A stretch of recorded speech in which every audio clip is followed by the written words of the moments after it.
Hello, I'm Ash, and I work as a warlock. Typically do readings, spells, and focus on alignment. Today, though, is a knowledge video.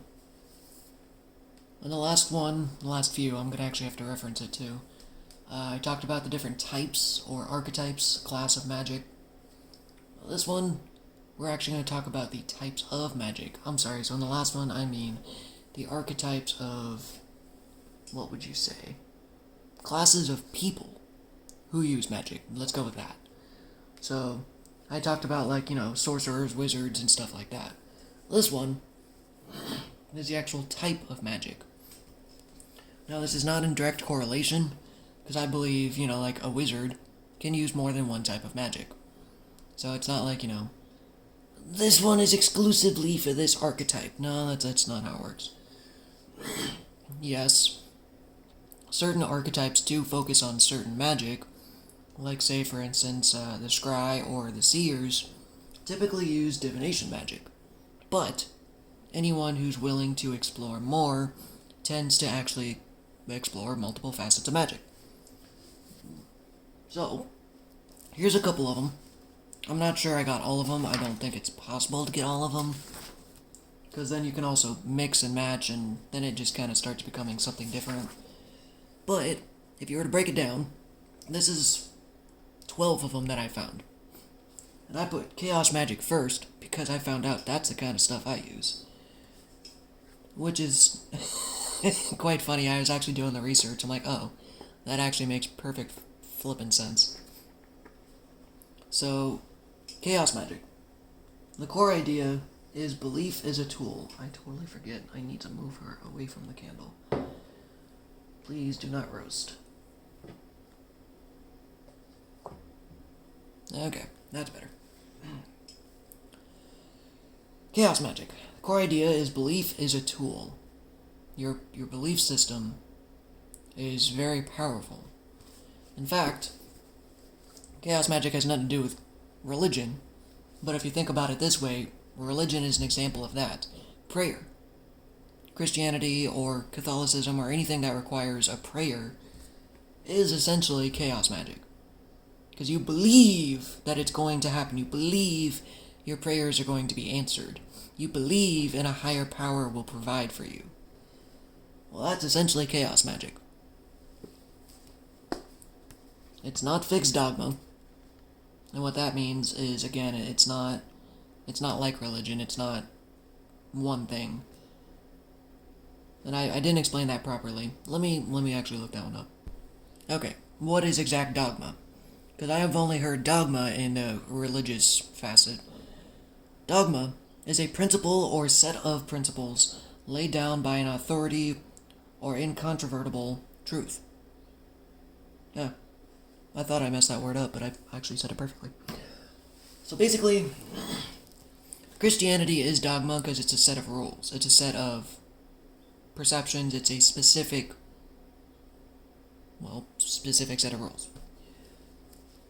Chaos magic, however, doesn't have to follow that. It's just whatever you believe is true, more or less. Typically, sigils, servitors, which I actually don't know what that is, pop culture symbols.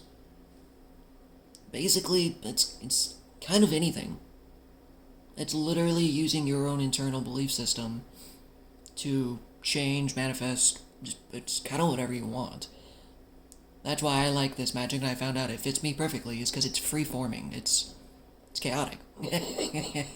There is order in chaos, and people don't believe that. Oh, here it is.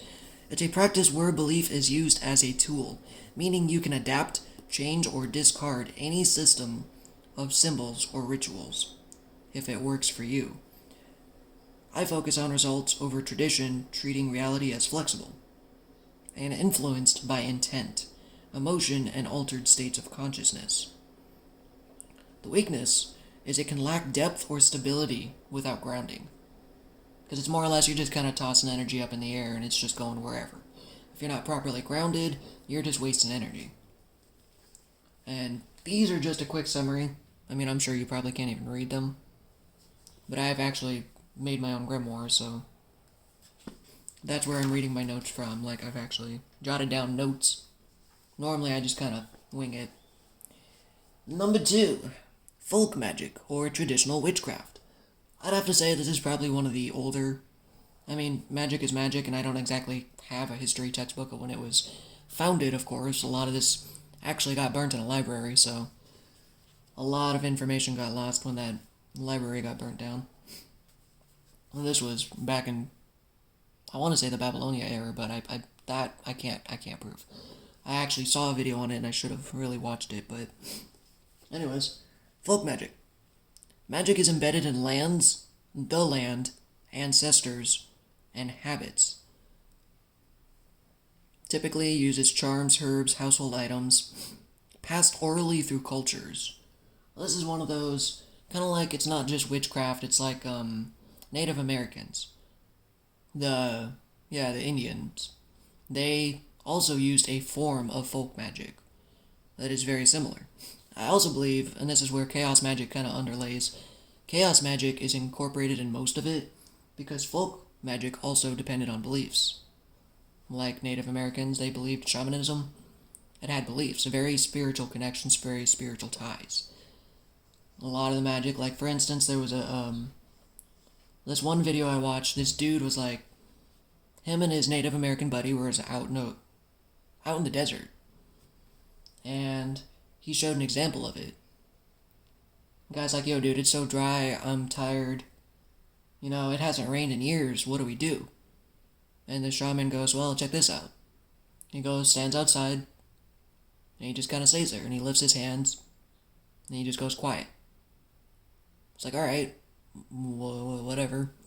Well, by the time they got back to their car, rain clouds and precipitation started forming. By the time they were on the road, it was raining.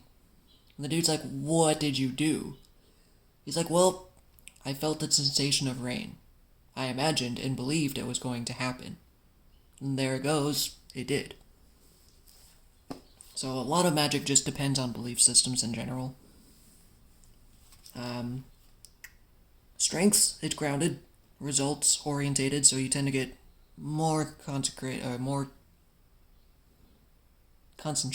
that's what I was trying to say. Concentrated results.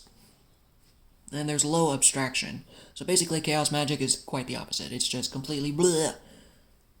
Because that's a great description. Practiced rooted in ancestral customs. Like I was saying, this is the one that's kind of get passed down.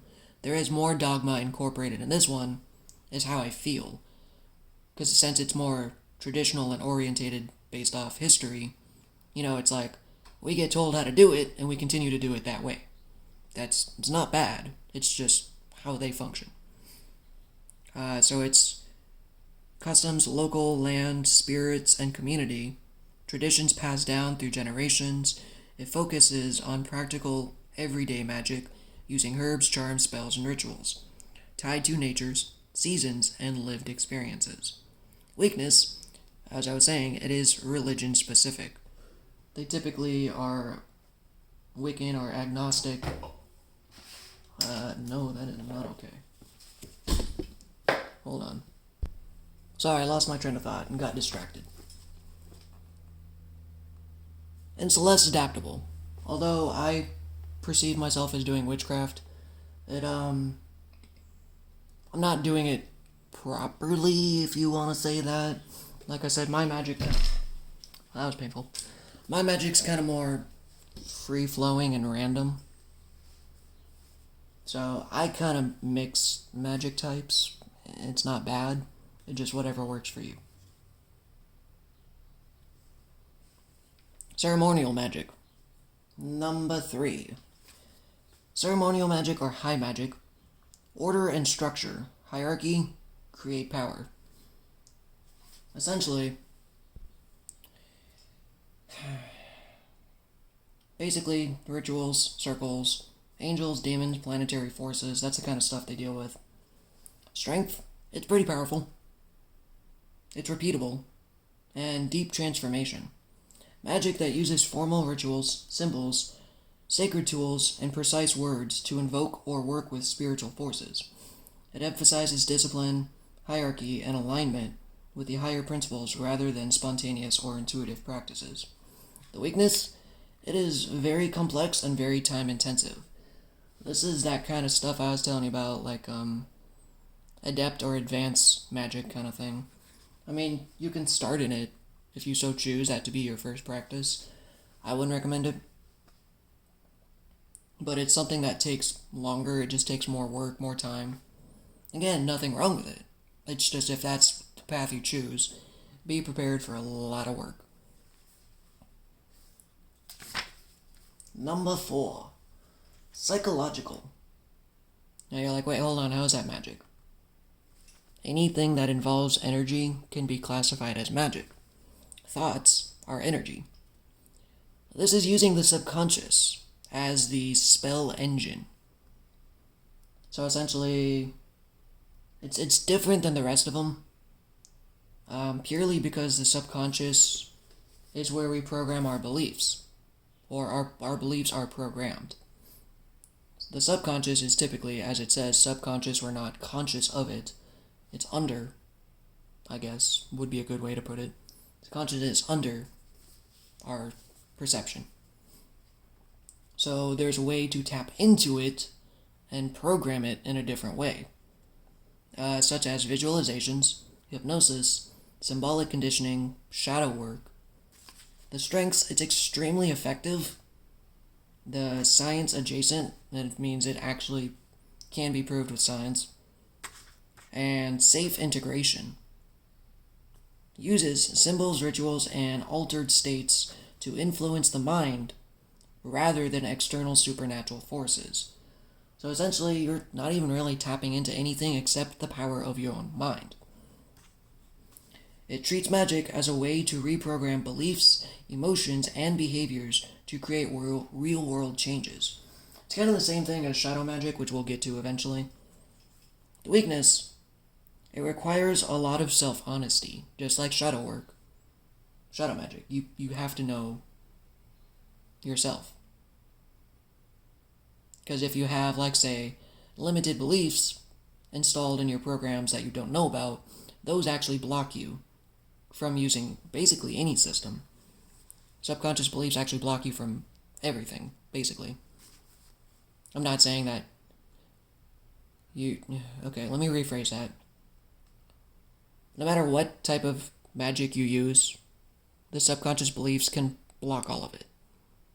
It can block more than just magic. It's a very, very powerful force. Number 5. Energy magic. Again, you're just like, well, hold on. All magic is energy.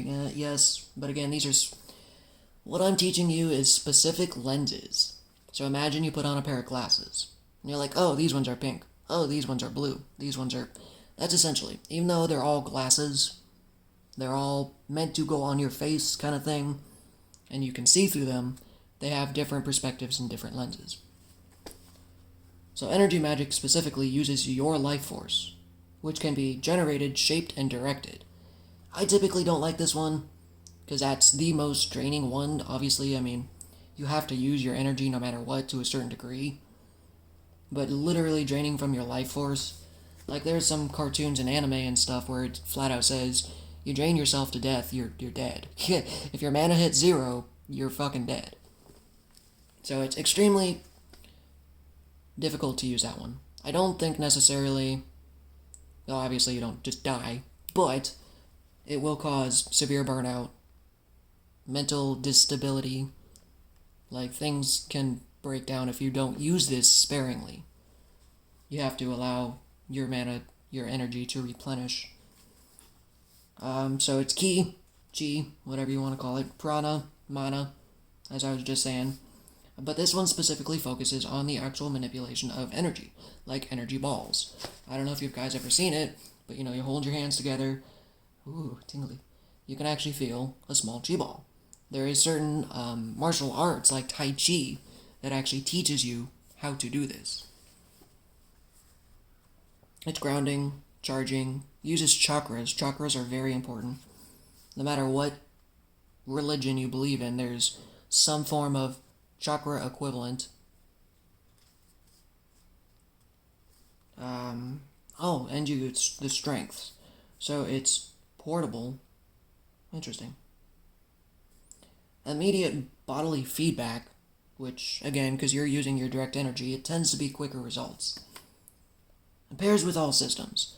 Again, as I was just saying, all magic is energy work, so you kind of use energy magic in almost everything.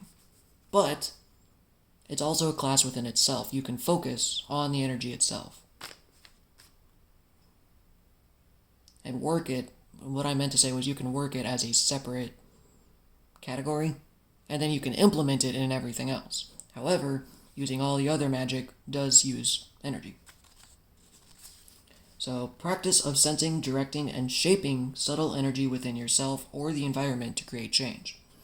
It focuses on intention, emotions, breath, and bodily awareness, rather than external tools or spirit. Weakness needs regulation. If your nervous system is whack, it's not gonna help. It's gonna mess you up. And it can destabilize if overused. Energy magic is very fluctuant, I guess, in a way we could say. Damn it. Alright, now I'm having issues focusing. Oh well. Center. Sympathetic magic. Like affects like. Like, one of the most religions that use this, in my opinion, is voodoo. For instance, dolls. They call them puppets. Not puppets, but puppets. You use them, you make the man out of wicker or wool or anything, basically. You can, typically people use straw, but you can make like a figure or a symbolic item. It doesn't have to be a physical doll, but hair, names, photos. If I have a photo of someone, you can use that. And it's correspondence. Typically, it's directly linked to something else. So, say there's always supposed to be a target, typically. So instead of intentions, there's a target. Whether it's yourself or someone else, because voodoo doesn't have to be bad. It's a direct link to you and a place or a person or a thing.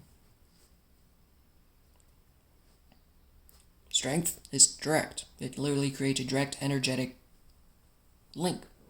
It's tangible, so it's a lot easier to deal with instead of just imagining energy and you get physical, tangible things that help you.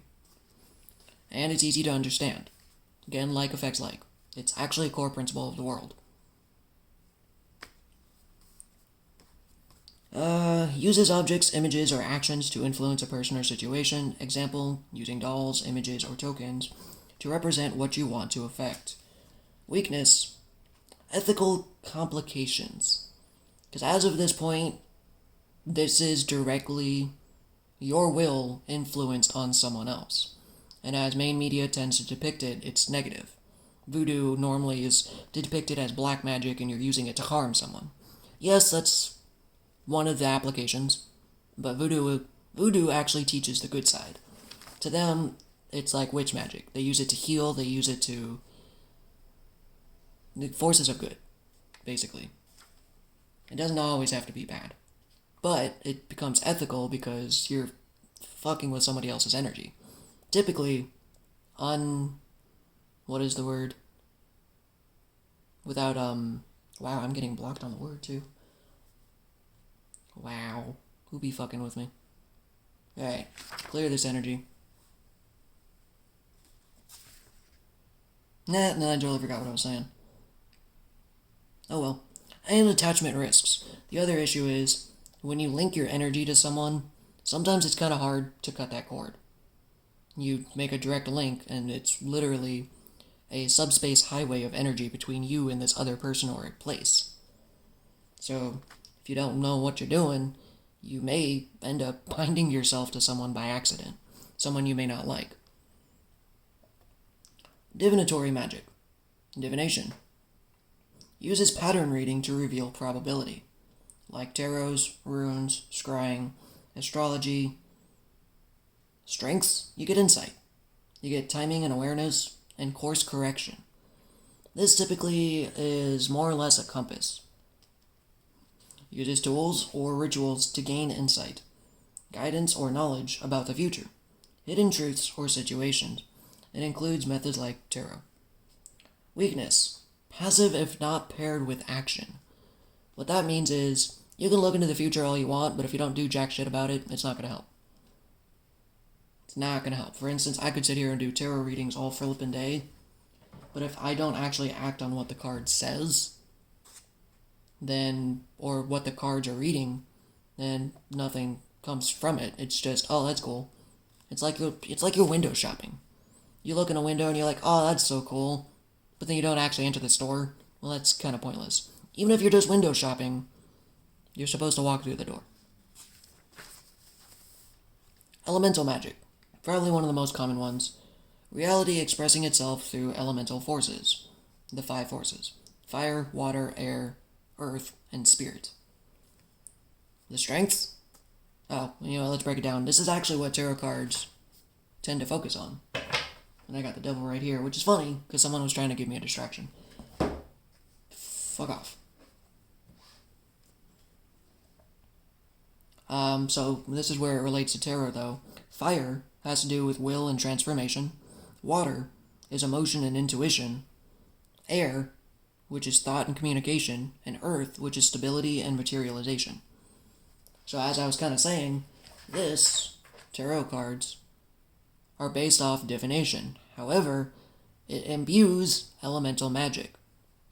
So we were kind of saying earlier, magic works with magic. So you can use multiple. In fact, the guide I was writing actually recommended using 1 or 2. I've been searching information as I research. It recommended 1 or 2 at a time. Because then you can become proficient in one, area. Really learn it well. That's something I struggle with, is I tend to jump around. But basically, it's good for intuition, balance, and it's great for beginners. It's very simple. It's like, fire. I could easily just use fire today. If I wanted to cast a spell, all I would need is a candle. All I would need is like a jar of dirt. I've got a jar of dirt. I've got a jar of dirt. Uses the natural forces of the elements of earth, sometimes spirit, to create or invoke, balance or channel these elements, energies, in rituals, spells, or meditation. Weakness can stay symbolic if not embodied. So what that means is, we tend to focus on other entities too much sometimes, and we just kind of pass it off to them. It's like, alright, Mother Earth, here's my thing, go do it. And then we just ignore it. Well, you have to embody the energy, and this one's kind of hard to explain. You have to be connected. How about that? There, for instance, and this is just saying, not trying to sling mud, not trying to throw any shade, but like, for instance, there's a couple of different types of tarot readers. There are tarot readers who just read the cards. I could easily just look at the card and read the book and not be spiritually attuned at all. But you get more clear messages, more information, if you're more spiritually attuned. That's what I'm trying to say. So you could simply just cast a spell, but if you're not actually embodying the energy, it's not as powerful. It may not even work. And it'll probably still have an effect, just not as powerful. Shadow magic. Number 9. As we were mentioning earlier, power is locked in what you reject or refuse to see. Working with fear, rage, taboo integrates your shadow self. The strength, you get massive power. And you get some pretty severe deep healing. Practice of working with the hidden, suppressed, or darker aspects of the self and reality to create transformation or power. It often involves facing fear, taboo, or energies, or the subconscious to harness. It also uses subconscious magic, so to harness them consciously for the personal or magical purpose. The weakness, it is very, very, very emotionally intense. You are literally digging through your mind, searching through your shadows, and looking at aspects of yourself that are hidden or repressed. It is not for the faint of heart. But that's why it's so strong. And I'm totally going to mispronounce this probably, but it's Theurgic magic. Theurgic. Theurgic. Theurgic. Basically, that's kind of like the ceremonial magic, just not as high class or difficult as I'd like to think. But it's aligning with your higher intelligences or energies, like angels, deities, archetypal forces. It's really strong. Its strengths are elevating, transformative. Why did I write elevating twice? Anyways, I guess it's really, really elevating. Aimed at invoking and communicating with divine or higher beings to achieve enlightenment, guidance, or union with the divine. It focuses on transformation of the practitioner's soul rather than a manipulation of the physical world. So as you can see, some of the magic really is self-reflective, some of it's external. So some of it's internal, some of it's external. There's a nice balance of both, that whole yin-yang thing going on. Because if you don't look inside, that actually blocks the external, so shadow work or theurgic magic is quite necessary. Aimed at invoking and communicating, I just read that. To be achieved, no, okay. Divine or higher beings to achieve enlightenment, guidance, or union, yeah, I did read that. Yeah, okay, anyways, so that one's done. The weakness is it requires surrender. Whenever you deal with a higher power, like Hecate for me, sometimes she tells me to get the hell out of the way. It's like I cast a spell, and then she's like, okay, put it down, or she actually guides me further. But in order to do that, I have to shut up and listen sometimes. And the other weakness is it can create dependency. If we tend to give our power away to someone or something else, then we tend to rely on them too much. Like whenever I cast magic, I'll call Hecate just to kind of sit by my side, but oftentimes I do magic without even calling her. Number 11. This one's a little sketchy and weird to talk about, because again, it's always portrayed as negative, but blood magic, body magic. What it's based on is life essence carries intent. Blood, breath, saliva, and sexuality. Yes. Why do you think these cults have giant orgies? You see those jokes all the time in media and TV? Cults tend to have big orgies. That's why. There's power using the sexual energy. They do it right before a ritual. It's actually part of the ritual. Strength? It's really effing potent. Practice of using the practitioner's or other blood, saliva, breath, and sexuality as a source of power for the spell.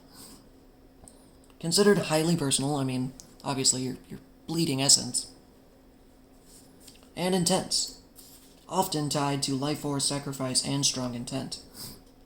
Weakness? Very high risk, and it's not safe. It's always gotten bad raps because, people tend to sacrifice others.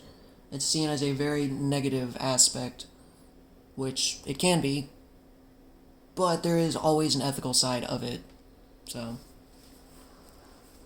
it doesn't always have to be used for bad. It's just what people seem to use it for. And then number 12. Number 12 is the craziest of them all. Reality engineering or meta magic. All systems are interfaces. Identity-based manifesting, probability steering. The strength is system agnostic, which I actually had to look that one up. A system that's compatible with many, many different things. It uses magic to enhance, modify, or control other magical workings.